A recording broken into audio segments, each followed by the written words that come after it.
Don't worry, we can handle this. Um, I was graciously given this beautiful CNC and powder coated handle by Dan at Slothworks. He probably has forgotten about me by now, but he did send this to me. I will be using it for this. It's beautiful. I'm not going to do the initial drilling with it though, because there's a lot of smaller holes for there's like some number 40 holes, and this is all set up for number 30s. So we'll do the initial alignment and drilling and whatnot from the original one, and then we'll use this once we've got the initial jig set up. And this is another one of those where you do have to use a flat surface because we're creating we're making sure that this is, gonna be straight.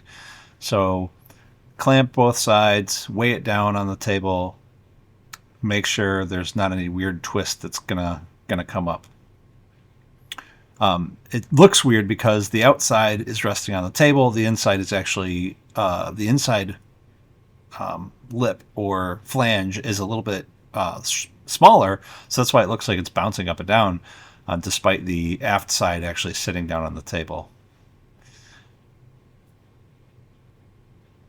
So that was the initial drill on the van's part, and now that that's out of the way, it's pretty straightforward here. We're just gonna drill, deburr, and rivet the whole thing together. There are plates back there. I think I just maybe put those there to make sure I didn't... Oh, yeah. Those are leftover laser cut parts. I just put those there to make sure I didn't drill into the table. Let's see. I think I was looking for some instructions here just to be sure. But I think it's pretty much just riveted all in place. A couple of the rivets were tough to get because of the ridges. They get kind of close to where the squeezer goes. As you can see, it's like really tight in there at the end. And then we got to put a little plate on the bottom here that we, match drill in place.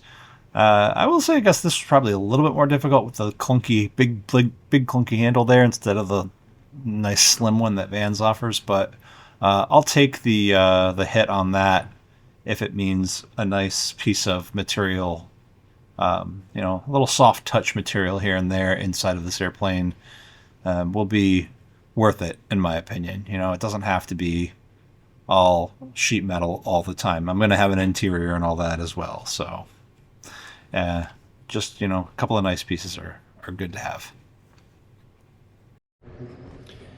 All right, so the install was relatively straightforward.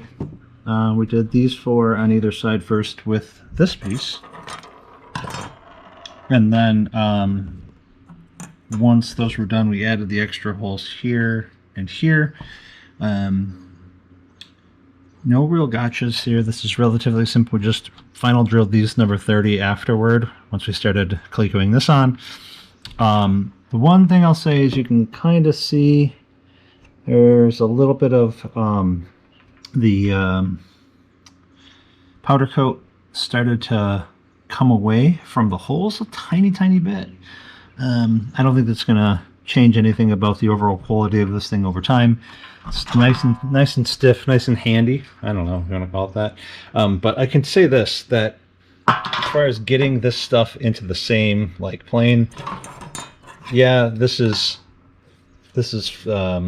not flimsy by any stretch, but I'll tell you what, it's this is definitely a lot beefier to make sure that these pieces are nice and square to each other. And man, it's really nice, feels really good. It's going to be a nice thing to reach up and grab to put that canopy down. So these run about $200 for powder coated version. Dan sells these on Vans Air Force via private message. I'll put his contact information below. See you later.